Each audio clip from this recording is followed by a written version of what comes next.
Assalamu alaikum, family. Ramadan Mubarak. We are live on the Sajdah channel, and we showed a rerun at 6 a.m., which is our normal coffee talk time. And then at 7 a.m., I decided to jump out here and go live because I just had to do, for some reason, extra prayers and extra meditation, and I started running late today. Okay, so with that said, be a friend, tell a friend. I did post on social media that we were going live here at 7:10. And I just want to talk. I read something this morning. It's a verse in the Holy Quran that I want to share and talk about, and whatever other questions you all have. Okay. So we'll be right back. A few commercials.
O Allah, guide me among those whom Thou hast guided aright, and preserve me among those whom Thou hast preserved, and befriend me among those whom Thou hast befriended. Bless me in whatsoever Thou dost grant me, and deliver me from the evil of what Thou hast judged. Surely Thou judgest, and none can judge against Thee, and he whom Thou befriendest is not disgraced. Blessed art Thou, O Lord, and exalted be Thee above what they set up besides Thee. I bear witness, nothing deserves to be served besides Thee, and I bear witness that Muhammad is Thy servant and apostle. Amen.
The Honorable Elijah Muhammad, who in my judgment is the master historian, taught us that of all our studies, history is the most attractive, and it is best qualified to reward the researcher. History is most attractive. Why should history be most attractive? Because history is the recorded time of the human family in its struggle to overcome obstacles. There is no life that is without struggle. The Holy Quran teaches us that man, meaning man and woman, is made to face difficulties. And after difficulty comes ease. But it is history that guides us through difficulty. For if you know how people who had difficulty yesterday got through, and if your difficulty is somewhat similar, then today we also can get through if we follow the guidance of history. This is why Carter G. Woodson and many of our black giants fought for black people to know our history. Because in not knowing our history, we don't have a guide. And without a guide, we are lost. No wonder the Bible... Assalamu alaikum. Ramadan Mubarak. How is everyone doing today? Thank you for tuning in on our hour late time. I'm going to call this talk this morning that I needed to get out. I'm going to call it Got Problems. And I want to start with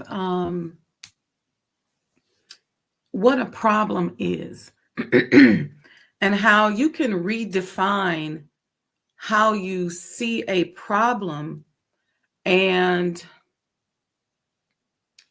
make it easier, change the vibration, give yourself access to more data so that you can figure the problem out. Okay. You all hear me talk about the heart and the mind reconciliation, right? To the point where, for example, you may be going through something and you may be worried about it. And you may be sort of creating a situation with the thing that you're worried about. And it may be a potential problem, or it could be a current problem, but you're really focused on it. You're really focused on it going away, and it seems to just keep getting bigger and bigger and bigger. And then underneath that, because now that you've defined it and accepted it as a problem, I hear people, something happens and they say, oh, Lord, this is a problem, or oh, my goodness, this is a problem. So once you decide this is a problem, it changes your vibration and the way in which you see the event or the person, place, or thing. And then all of a sudden, guess what happens? It just gets bigger. It gets bigger and more difficult to solve. And I just want to share a couple of techniques. But first, let's start with this. Let's go with the general definition of problem, which is how most of us see it. Problem, as defined, says a matter or situation regarded as unwelcome or harmful and needing to be dealt with and overcome. I'm going to say that again. A problem is generally defined as a matter or situation regarded as unwelcome or harmful and needing to be dealt with and overcome. So most of us are thinking about how we're going to deal with a problem, how we're going to overcome it, how we're going to make it go away. It's just all, this is a problem and I don't need it. And I think that when we emotionally see a situation the way this definition lays it out, I think what happens to us is then we kind of start going, I got to make this go away, or, oh Lord. And then sometimes we even start multiplying with it. What if this happens, this is what's going to happen. What if? And then we go way down that rabbit hole with no solutions. And we're more focused on stopping the result from happening than even thinking about the problem. Another thing that we do in those situations is that we magnify the problem. Okay? We make it bigger than what it really actually is. Or we see it as real big, but we've already got the solution. Okay? Dr. Dormo and I would have, when you're building a hospital and running a healthcare system, problems arise every day. Every day. There's always something that you could consider a problem. And so we started to change the definition and looking at it from a more mathematical standpoint. And we would say everything is math. Everything is math. You're trying to lose weight, it's calories in, calories out. If you're, whatever you're trying to do, is math. Okay. And so we would start looking at these things that we have previously called problems as math problems. We said we just got to solve.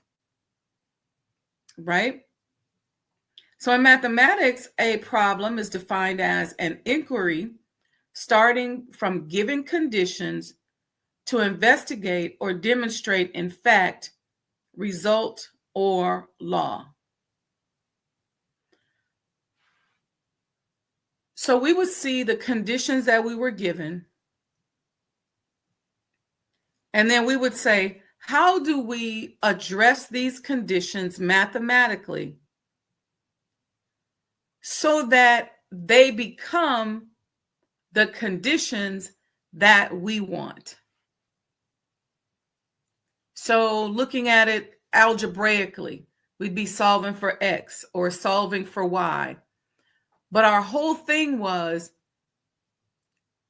not so much going, I got to eradicate the problem, I got to make it go away, but how do we address this particular situation, this particular condition, so that the conditions become what we want and the solutions that we've already written can now become manifest. There's something in the Holy Quran that I want to give you. I want to lift that is actually kind of a funny story, and I know other people probably don't interpret it like this, but I always think about this when I'm thinking about a problem and changing the conditions. Again, the reason why we look at it as a math problem or conditions, because we know that we've been working. This is where the heart comes in. We know that we've been working and that we have a solution for how to make this business run, how to make the family run, whatever it is you're working on. We got a solution. But there is something else, some other circumstance, some other person, place, or thing that is attempting to bring in a condition that is going to change the conditions that we need so that the solutions that we've written based on certain conditions won't come to pass because they won't work in that condition or that environment. All right. So in Surah 27, verse ayat 44, I just want to read this to you. I think it's interesting. It was said to her, enter the palace. But when she saw it, she deemed it to be a great expanse of water and prepared herself to meet the difficulty. He said, surely it is a palace made smooth with glass. She said, my Lord, surely I have wronged myself, and I submit with Solomon to Allah, the Lord of the world. Now, I'm not going to get into all the other details, but let me just say this. Let's just put it in layman's terms or laywoman terms. She was told to enter a palace that she didn't understand was made of glass. But when she got ready to enter it, she thought the glass was water.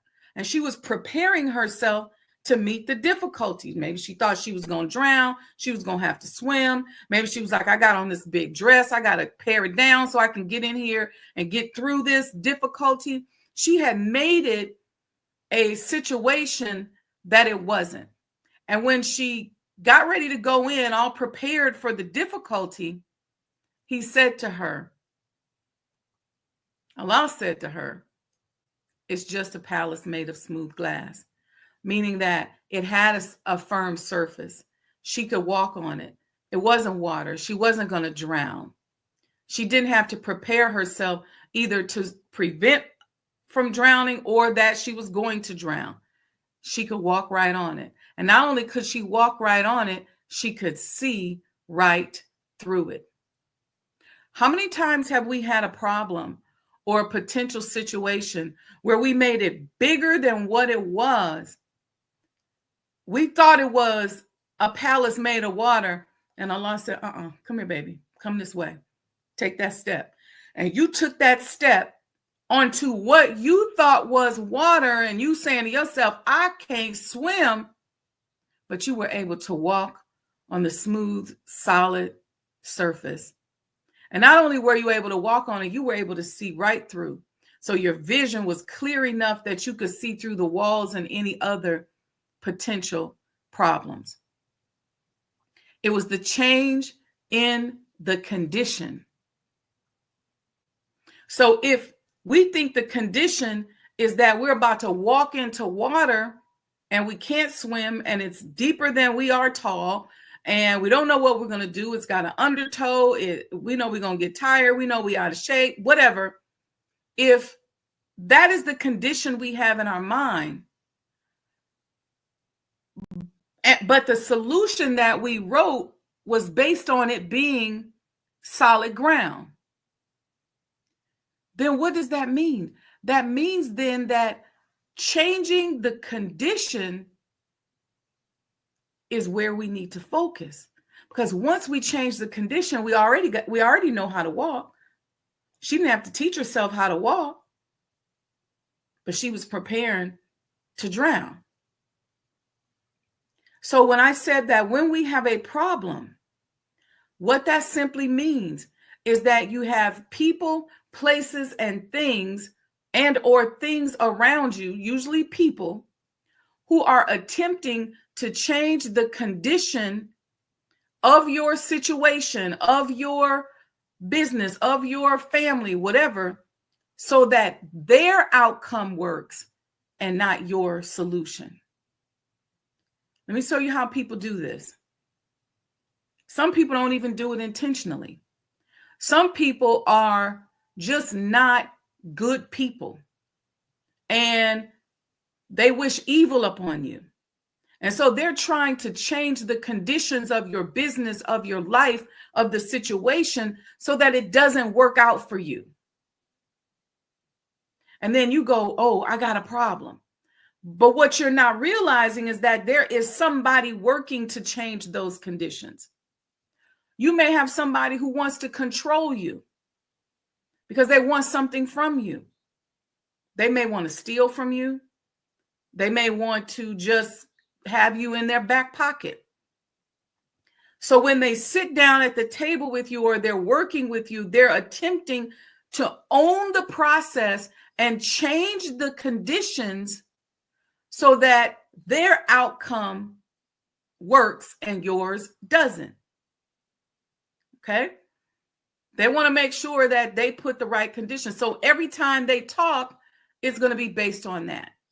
You can always tell when a person is like that because they're not looking to get the actual facts. These are the people oftentimes that don't want to put stuff in writing, don't want you to have a proposal, don't want you to have the data, the information.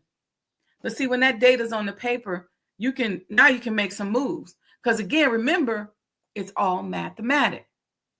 Sometimes you have people who are scared for you. And so their responses to you when you talk to them about this problem are rooted in their fears. And so their suggestions are based on their fears. And the conditions that they begin to attempt to create with what comes out of their mouth and what they're sending to your business energetically will support their ego. And their ego says she should be scared. You follow me?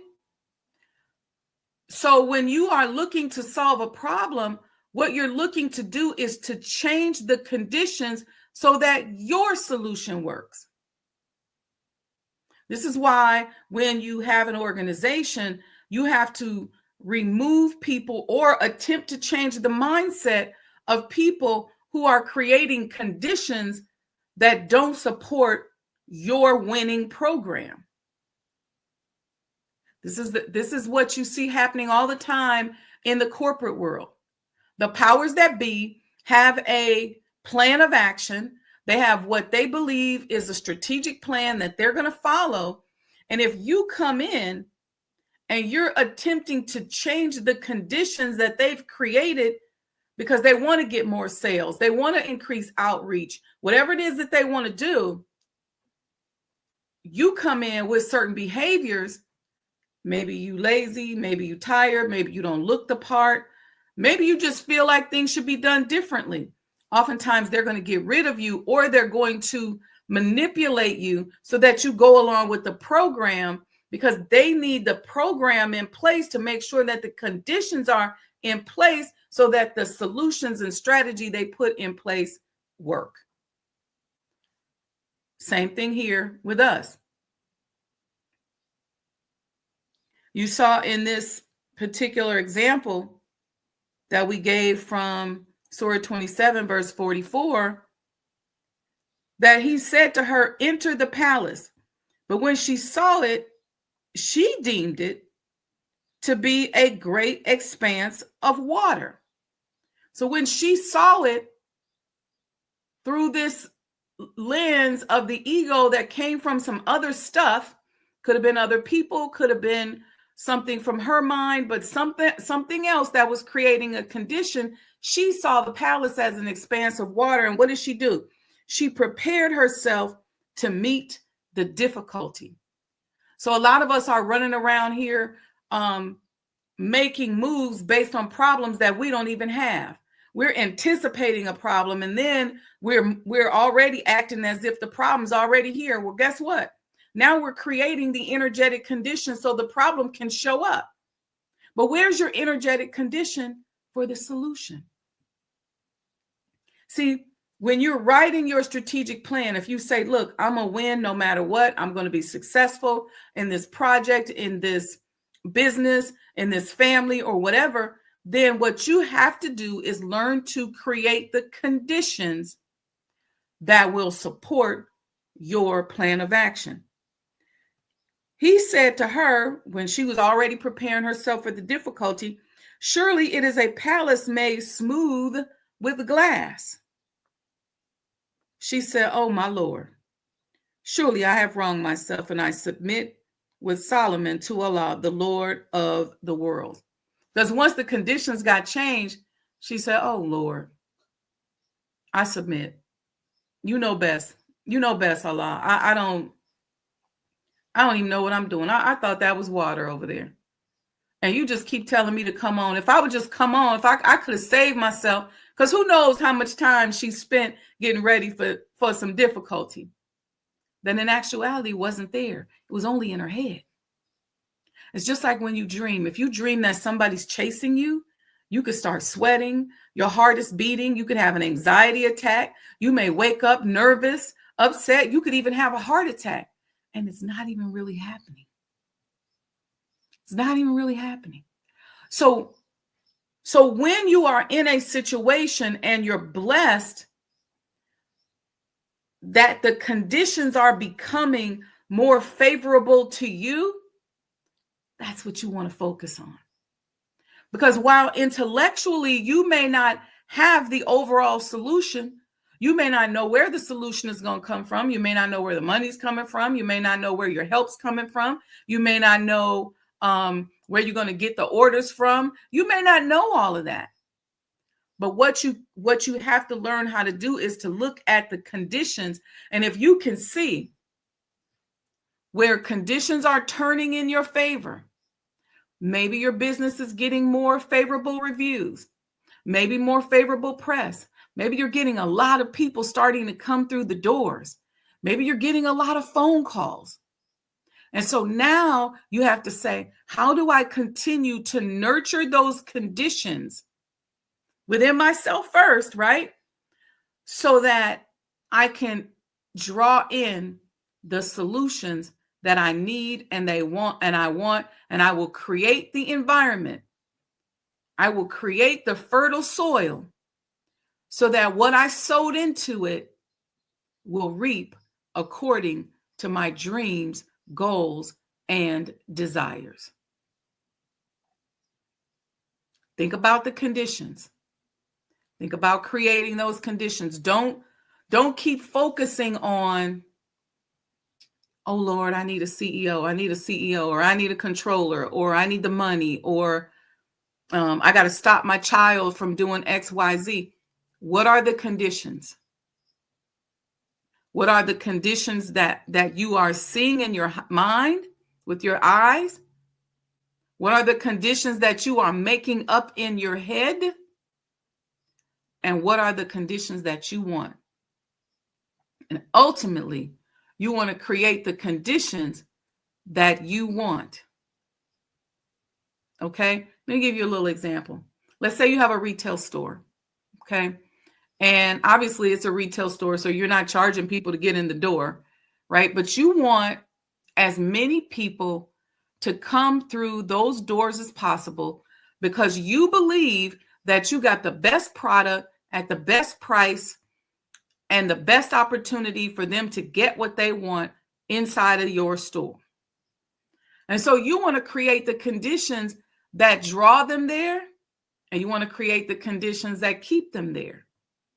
So you start planning, okay, what's going to bring them here? What kind of outreach, marketing? Do I have a bring a friend day? Do I advertise a sale? Do I give doorbuster gifts? What do I do to maximize the number of people that come through the door right now? And then once they get here, I don't want them to leave and go right out. Just like on your website, you don't want them to log on and then stay there for 10 seconds. What do I do to create the conditions inside the website or inside the retail store that's going to keep that customer there as long as possible? Maybe right now they're staying a minute and you want to make it 10 minutes. How do you do that? You see companies that have gifts. You have companies that have stores. You have people spending money on merchandising so that you can just walk around. They have all kinds of things that they're doing. You even have some stores that have live entertainment, a piano player or a singer in there, DJ. So you just, you in there grooving, right? What's the condition that will keep those people there the longest? Because you know that once they're there and the longer they stay there, the more they're going to shop with you, the more they're going to spend with you. Same thing if you're in the service industry. What is it going to take not only to make my phone ring, but when my phone rings for people to buy my services? Well, people have to have more, maybe touch points to you. They have to see you more. They have to hear more from you. And so maybe the more outreach that you do, maybe the more podcasts you do, maybe the more talks you do, maybe the more people see you. And then they go, oh, yeah, that's right. Sister got that business. Let me go talk to her. Maybe it's that. I don't know, but you got to think about what is the condition. Remember, this is a math problem. You want to create the conditions so that your solution works. It's like in a legal case. They have all these facts and all these things that they're talking about. And you're like, what does that have to do with whether or not they robbed her? Well, they're trying to create the conditions so that when the jury makes the decision, they will consider conditions that are different or that are supporting their solution. Conditions. It's all a math problem. It's all mathematical. This is how you want to think about it. If you're trying to lose weight, for example, how do you create the conditions in your home that support the weight loss that you are seeking? Well, Maybe you don't have a bunch of snacks. Maybe you meal prep. Maybe you put your treadmill in the living room next to the couch that you're usually parked on. I don't care if it ain't cute. I don't care if it don't go with your decor. Put that treadmill right there. So next time when you're watching that program, instead of laying on your side eating chips, you get up on the treadmill and walk while you're watching that program. What a novel idea. Or maybe you're doing some exercises while you're watching that program. My point being is you want to change the conditions around you so that it supports your problem. If you got people, this is why when you're running a business, if you have people in your business who don't support the conditions that you need in order for you to win, you have to learn how to sever ties. Because you can't say, we're going to be an award-winning business, but you got somebody in the business who don't do things right, or don't even know how to do it, or who don't want to do it for whatever reason, or who maybe just ain't honest. You're working against yourself. It's not even to say that you can't get there, because you might be able to still get there, but you got to peel off from those people, because what's going to happen is you're going to continue to have micro problem after micro problem after micro problem. How do I know this? Because I've been through it. So if you don't adjust and make sure that you've got people on your team that support the conditions so that you could get there, that are helping you win, but you might be emotionally attached, say, to your manager, because it's somebody that you started off with and you've known them forever, but they really kind of got a little stank attitude and the customers don't really like them. When you get cash in the business, they steal a little bit from you. This is the energy that they're giving off, right? When you ask them to do something, they're talking to people behind your back. You can't trust them. Every time you have a conversation with them, they hang up the phone from you and call somebody else. They're jealous of you. They sitting here, yeah, they've been with you from the beginning, but they want what you got. Or here's the other thing. They've gotten so accustomed to stealing from you that once you cut them off, they secretly on the low are mad at you. And so now they don't want the project to work. They say they do. And you believe they do. Why? Because you had the condition in your head at the beginning of your business that they wanted it. And maybe they wanted it back then, but now that they're not getting their way, they really don't want it. So what you will find, as long as they're still there and in a position of influence, your business is going to continue to have micro problem after micro problem after micro problem after, and then you're going to create this pattern. It's going to be very difficult to get to your finish line. And sometimes you can bulldoze through it, but oftentimes what people do is they neutralize those people. So they may not want to fire them or get rid of them, but maybe they give them a position where they're not as, they don't have as many liberties and they can't impact as many people or create as many problems, or their mind, with the sick way that they think, either as a thief or either as a immoral person or either as just somebody who don't know what they're doing or as a scary person, whatever they think is not impacting the day-to-day operations of the business. So you see that a lot. You see where you may have that older person that's working for the business and they've been there forever and they got a lot of knowledge. And so you don't want to get rid of them because they're kind of like a walking encyclopedia about the industry and about your business, because you've had to make changes. You got managers that don't know stuff. They're a good person. Maybe you take and you place them in a different position so that them and their attitude and their immorality and their jealousy or whatever they're dealing with doesn't impact your new people, but they're still there as a source of information for you should you need data that they may have from their experience with you. So this is high level leadership stuff that I'm teaching y'all today, and I hope that you all get it. But it's all about the conditions that you need. And you got to be, and the more integrity you have regarding the conditions and how you do things, the better it is. So you never abandon your conditions just so that you can get the favor of someone else. This is another problem that we oftentimes have when we're insecure in a particular business area or a particular situation. Because we don't believe that our authenticity and who we are is worthy of money, or that it's something that's going to attract money. But let me tell you something. And I say this to Black people because Black social culture is the number one money-making cash flow thing on the planet. The reason why we don't cash in on it and we don't make money off of the culture, and this is true in every industry, reason why we don't make money off of the culture is because we get scared and start code switching. It's real easy to get us to buy into the minority thing. You know, we buying into the issues with DEI, and most of us ain't never had no DEI job or opportunity. We don't even benefit from it. So many people didn't even know what it was, but we was mad about it.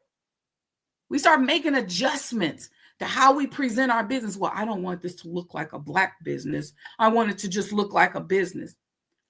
What is a business, and who are you if you don't have anything uniquely cultural about you? Don't nobody want to see you if you're just a plain person. It's your vibe. It's your style. It's who you are that makes people want to get with you and learn from you and do business from you. I want you to think about that. So it's everything about who you are that's making people attracted to you. It's everything about who you are that's bringing money to you. And let me tell you a secret.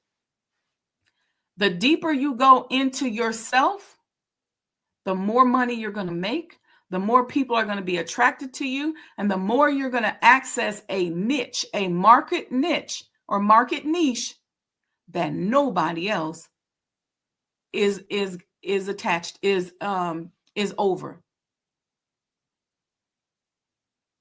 I'm going to say that a better way. Because the idea is that this is what I've learned. I've always been a Black Muslim woman going into business. And I used to go into corporate, and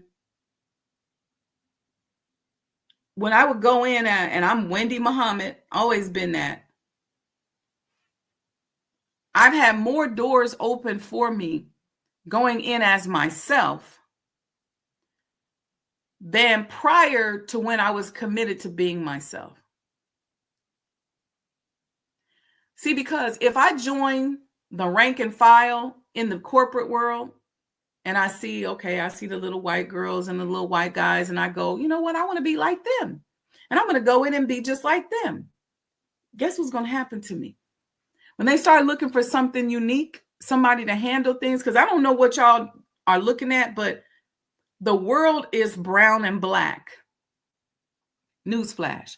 And if you open up your market conditions, you can provide access to that world to people who may not have access to that world, through your uniqueness and through who you are.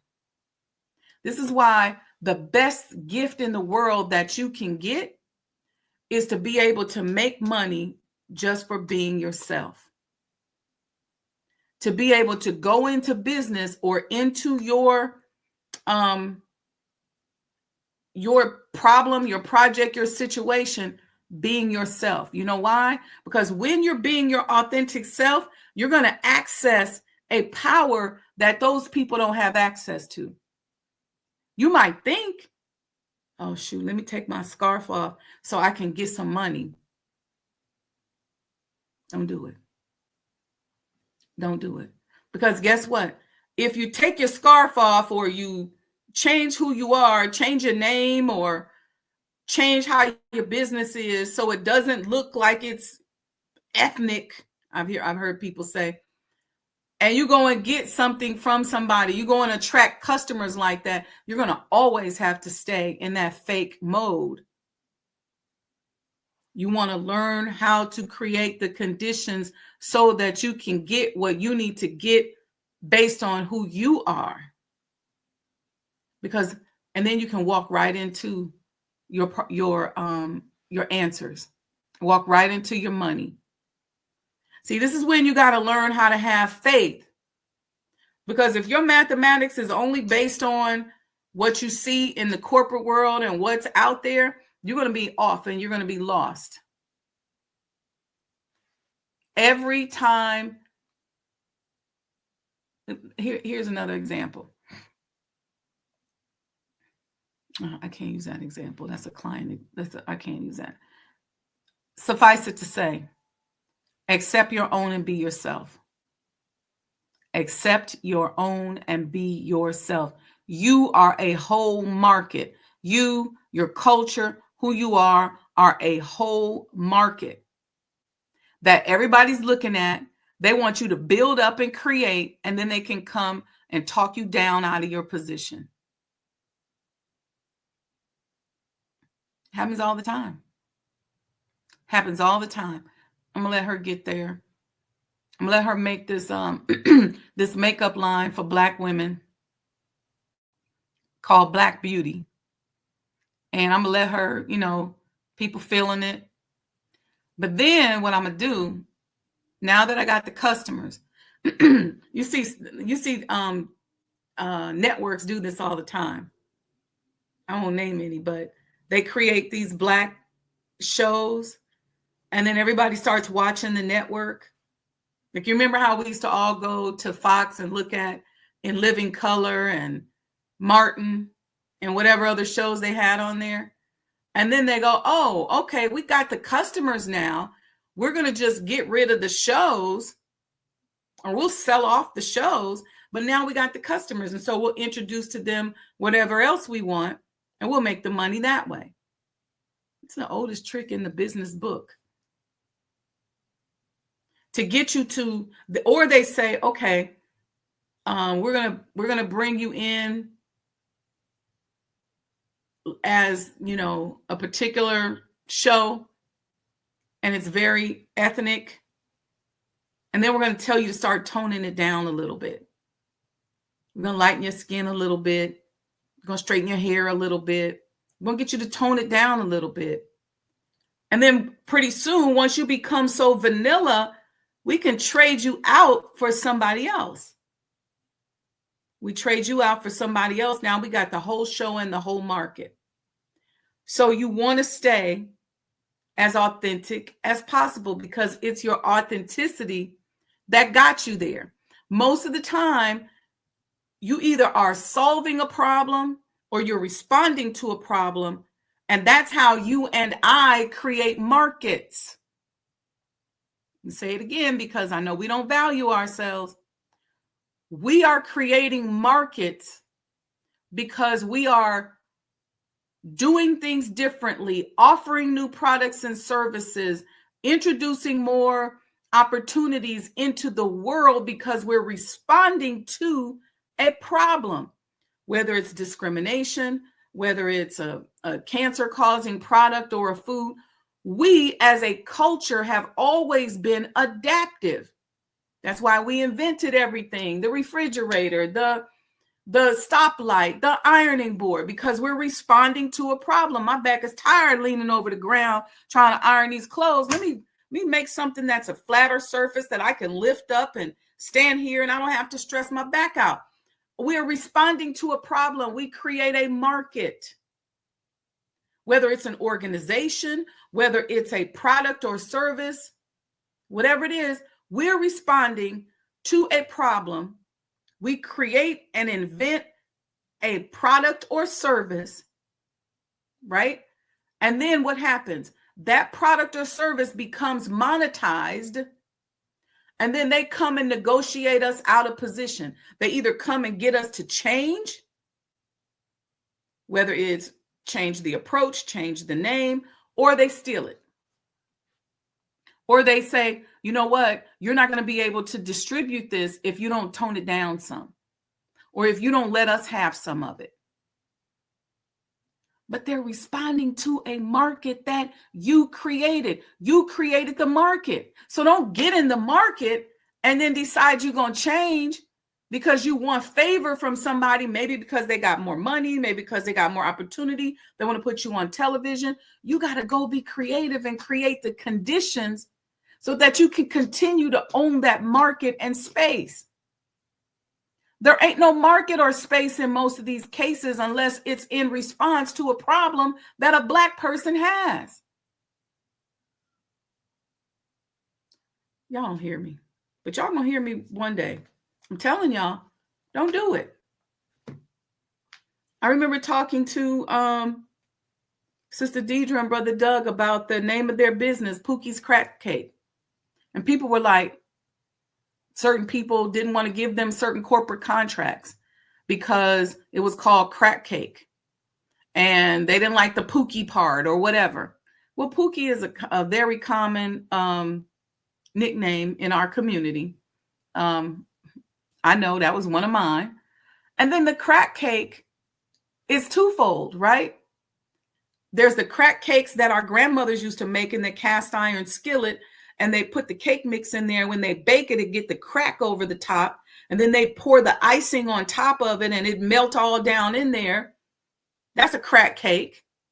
But then there's the street name crack, and people loved their cake so much that people were lined up around the block, and folks would joke, "What y'all doing, selling crack up in there?" And so it's a cultural thing that they've created. They're solving a problem. What's the problem? People want these good cakes and they don't know where to get them. The market is based on who they are. So all of a sudden, if they just go, okay, in order to get this big contract, they told us we got to change the name to Pookie's Cakes. Okay. So you might get the $500,000 contract. I don't know why I'm talking about y'all, Doug and Deidre, but you might get the $500,000 contract. But guess what? Now that you changed it to Pookie's Cakes, you took some of the cultural nuance out of it, and you took the problem solving that is created by Black people out of it. So when grandma and them made that crack cake, it's because their oven didn't heat evenly. And so when the cake rose, it cracked at the top. They know how to make lemonade out of lemons. So they pour that icing on top and it go down in the cake. And you get this cake now, it look like it's frosted all around. That's the icing and the way the cake is made is solving a problem. The crack cake part talks about the mass distribution of it. That's why we make jokes. People call this a hair crack or whatever. Why? Because then you know, okay, this must be good. It's a cultural thing. Turning those lemons into lemonade. But once they force you or negotiate you out of position by getting you to take the cultural nuance out of it. Now you might be Pookie's Cake. And when you go into that environment, now they can interchange you for anybody that they call Pookie. This is why you go on TikTok and you see people from other cultures doing our stuff, being who they are, because they find a way to simplify it and pare it down so it removes the cultural ownership from it. And now they can come in and steal it. It's the first step to stealing something from you. Get you to remove what you own, which is the cultural nuance. Most markets right now in this country are markets that are created in a response to a problem that a Black or Indigenous person is solving with the creation of their product or service. These people not creating stuff. They're responding to a market that you and I are making. And then we be so thirsty for the money, so thirsty for attention. We so scared because we looking at the palace and we think it's water. And we go, oh God, let me get rid of myself because I don't love myself. I must be the lowest person on the totem pole. So before I drown, let me throw myself overboard.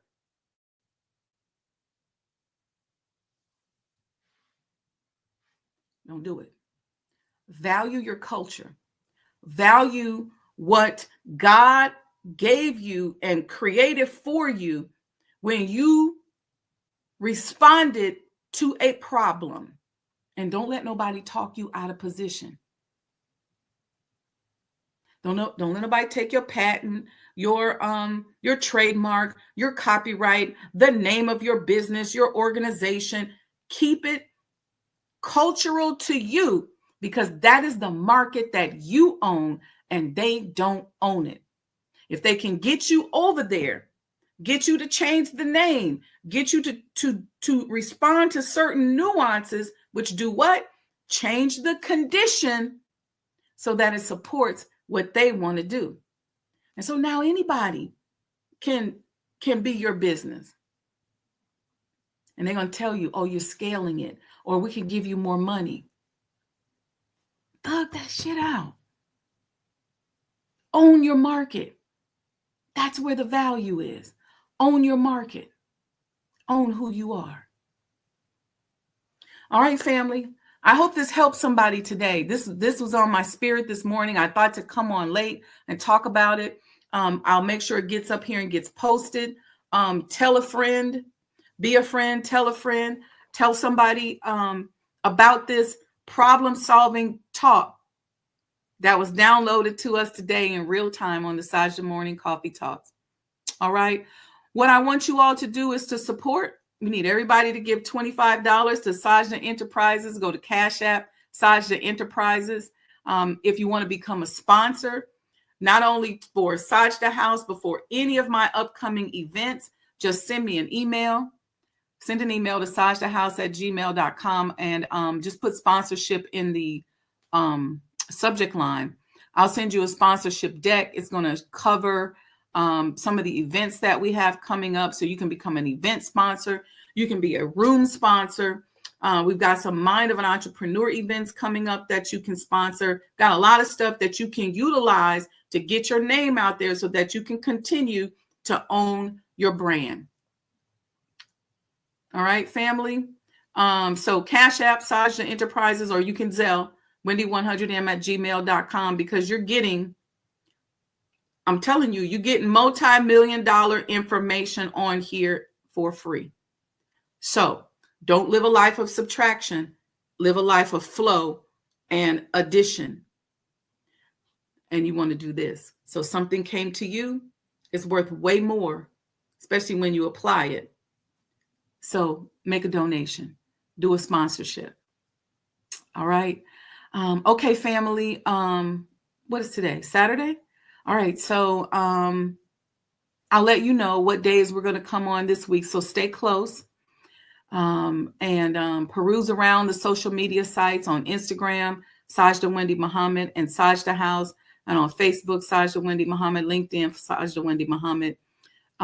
Peruse around on there. We got great information. I've been posting some of the vignettes from our Black Muslim Business Development meeting. We're going to be doing some mastermind sessions and things like that. Yeah, that's it. Okay, family. Love you all very much. I look forward to networking with you and doing some things with you this summer. I am very, very excited. We're just gonna keep moving. But what we're gonna do is we're gonna keep owning our market and owning our market space and owning our culture. And watch us start to elevate overnight. Stop allowing yourself to be talked out of the position that God gave you, because he gave you the ability to respond to a problem and create a product or service that created a market that they want. Don't give it up. Peace and blessings, family. Love you all.